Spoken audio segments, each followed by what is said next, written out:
안녕하세요. 김성겸 목사입니다. 산돌 성경 읽기에 오신 여러분 환영합니다. 오늘은 사무엘하 9장에서 11장까지의 내용 살펴보도록 하겠습니다.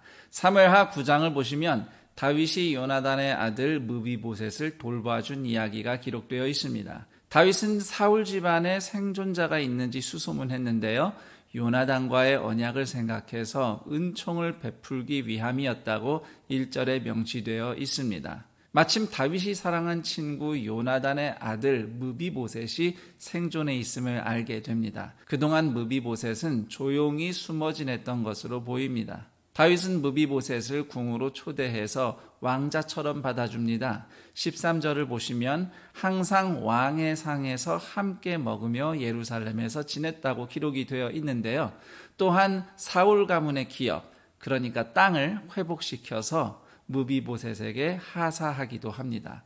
혹자는 무비보셋이 사울 가문 잔당들에게 명분으로 이용당하지 않도록 다윗이 궁 안에 들였다고 생각하기도 합니다. 정치적으로만 생각하면 그런 해석도 충분히 가능하지만 다윗과 요나단이 과거에 하나님의 이름으로 맺은 언약을 생각해 볼 때에, 그리고 다윗이 베풀고자 하는 것이 하나님의 은총, 히브리어로 헤세드라고 사무엘하 9장 1절, 3절, 7절이 반복해서 명시하고 있음을 볼 때에 다윗은 요나단과의 언약에 신실하게 의무를 다한 것이 맞습니다. 다윗이 무비보셋에게 베푼 은혜에서 하나님이 우리에게 베푸신 구원의 은혜를 생각해 볼 수 있습니다. 몰락한 원수 가문의 생존자였던 무비보셋이 다윗에 의해서 왕자와 같은 신분을 얻고 기업을 되돌려 받았어요. 우리도 죄인이고 원수였을 때 예수님이 십자가에서 죽으심으로써 하나님이 우리에게 사랑을 베푸셨습니다.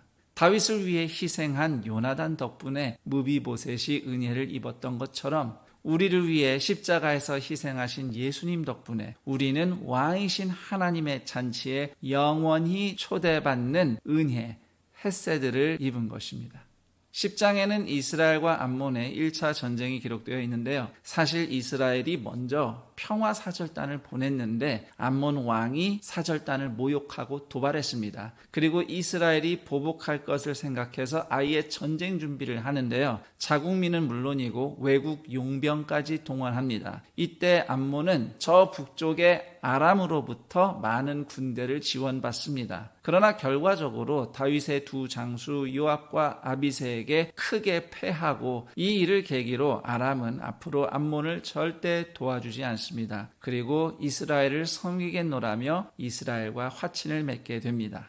그리고 11장으로 가면 해가 바뀌고 이스라엘과 암몬이 다시 전쟁하게 되는데 이때 이스라엘 군대는 암몬의 수도였던 랍바를 포위 공격하고 있었습니다. 전장에는 10장 때처럼 요압과 아비새가 있었고 다윗 왕은 예루살렘 궁에 머물고 있었습니다. 그때 그 유명한 다윗의 범죄가 벌어집니다. 다윗이 부하 장수의 아내 밧세바를 빼앗고 그 남편을 살해한 사건입니다.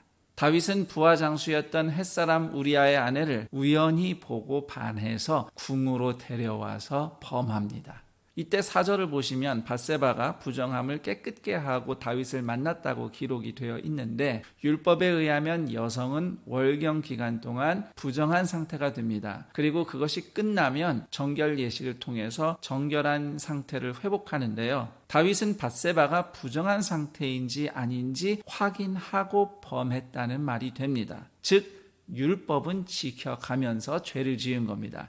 이게 참 모순이 아닐 수가 없어요. 정결법은 지키면서 간음하지 말라, 내 이웃의 집을 탐하지 말라는 계명은 어기고 있습니다. 나중에 살인하지 말라는 계명까지 어기죠. 그 이후 밧세바는 임신하게 됩니다. 그러자 다윗은 밧세바가 남편의 아기를 임신한 것처럼 꾸미기 위해서 전장에서 잘 싸우고 있던 우리아에게 강제로 휴가를 줍니다. 그런데 믿음도 좋고 품행도 바른 우리아가 도무지 집에 가지 않고 병사들과 함께 막사에서 숙식을 하는 거예요. 다윗은 결국 전장에 있던 요압에게 비밀 명령을 내려서 최전방에서 싸울 때 우리아가 혼자 버려지는 상황을 일부러 만들어서 죽게 만듭니다. 밧세바는 절규하고 장례가 치러집니다. 그리고 다윗은 밧세바를 궁으로 데려와 부인으로 삼습니다. 그리고 밧세바에게서 아들이 태어납니다. 이에 대해서 27절은 이렇게 말씀합니다. 다윗이 행한 그 일이 여호와 보시기에 악하였더라. 두 가지만 좀 짚어보겠습니다. 우선 하나는 다윗 왕이 사울 왕처럼 되어버렸다는 점입니다. 사울 왕은 죄 없는 의로운 다윗을 죽이려고 했어요. 물론 성공하지 못했지만 대신 사울은 죄 없는 무고한 제사장들을 학살했습니다.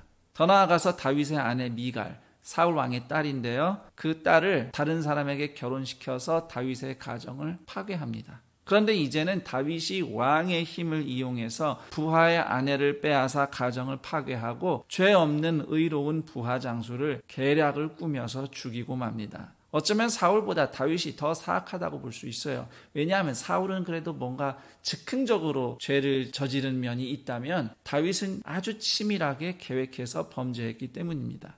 혹자는 다윗이 전쟁 중에 왕궁에서 나태하게 지냈기 때문에 죄가 틈탔다고 말하기도 합니다. 그런 면이 없진 않았겠지요. 그러나 정말 중요한 것은 이유나 상황이 뭐가 되었든지 다윗도 얼마든지 사울이 될 수 있다는 것을 겸손히 인정해야 한다는 점입니다. 성도는 사울을 남의 일로만 볼 것이 아니라 나도 얼마든지 그렇게 될 수 있다고 겸손히 인정해야 할 겁니다. 그럴 때 날마다 다윗과 사울의 기로에서 다윗을 선택하는 믿음을 발휘할 수 있을 겁니다. 그리고 혹자는 옥상에서 목욕한 밧세바에게도 책임을 묻는데 그건 틀린 생각이에요. 성경 어디에도 밧세바가 옥상에서 자신을 노출해서 목욕했다는 기록은 없습니다. 단지 다윗성에서 제일 높은 왕궁에 사는 다윗 눈에 밧세바가 보였다고 적고 있을 뿐입니다. 고대 이스라엘의 가옥의 특성상 꼭 창문이 아니더라도 지붕이 없는 중앙마당을 위에서 내려다보면서 지방까지 볼 수 있었어요.